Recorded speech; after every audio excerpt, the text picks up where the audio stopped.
to him, it wasn't to be treated casually either. A cut throat could be the reward of anyone careless enough or unlucky enough. He began to whistle as he walked toward the opening, loudly.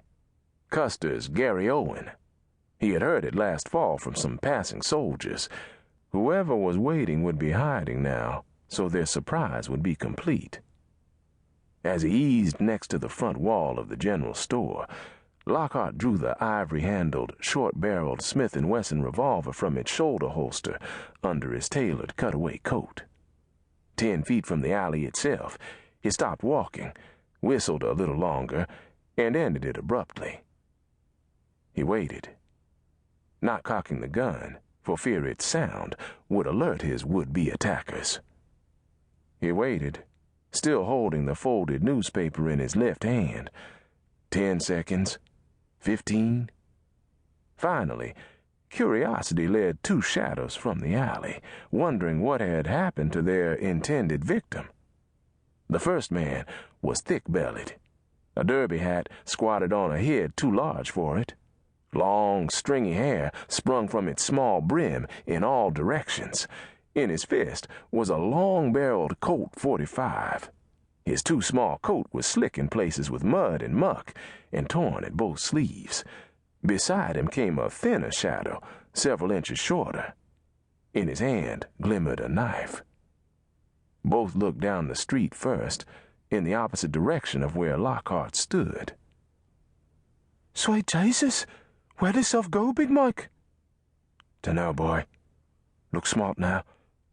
Fought for the taking he be. Can't let himself just disappear like some wee ghost now, can we?" "He's right here, boys." Lockhart cocked his revolver and stepped away from the wall. "Drop the weapons." "Jesus, Mary, and Joseph, the bugger's got himself a piece." The heavy-set Irishman spun toward Lockhart's declaration and froze with his gun aimed in the businessman's direction. From the deeper shadows came a third Irish voice. "Sure, and Dublin's a fine green this time of year. Be returning the sentiment, I am. You be dropping that fancy piece now. 'Tis your gold we be seeking, not your lead, me lordship." A third bandit. Lockhart cursed himself for not being more careful. The 3 hoodlums expected him to meekly comply, their surprise complete, although not what they had originally planned. He counted on that satisfaction to make their initial responses slow. Slow enough. "All right, don't shoot. Don't shoot." Lockhart lowered the gun, as if to drop it, then dove to the ground, throwing the newspaper toward the alley as he moved, and fired into its blackness. The unexpected move startled the hidden bandit, and his first shot split the night air above the prone Lockhart, catching the bottom edge of a newspaper sheet. The other sheets cascaded in the air as if trying to escape before fluttering to the ground again.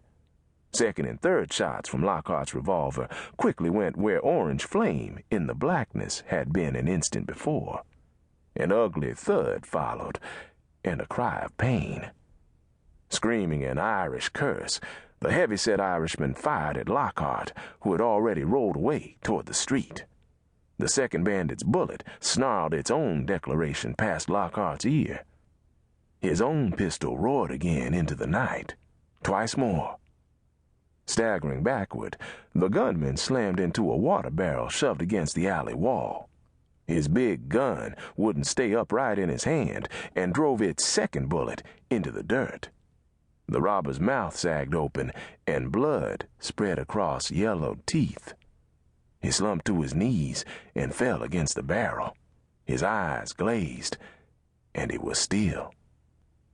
Lean-faced with high cheekbones and a nose that hinted at being broken once, Lockhart stood slowly, swiping at his pants and coat to remove the just-acquired dirt.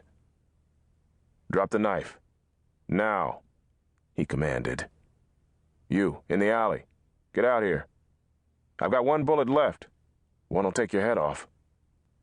Squatting in the middle of the alley, the third bandit held his stomach.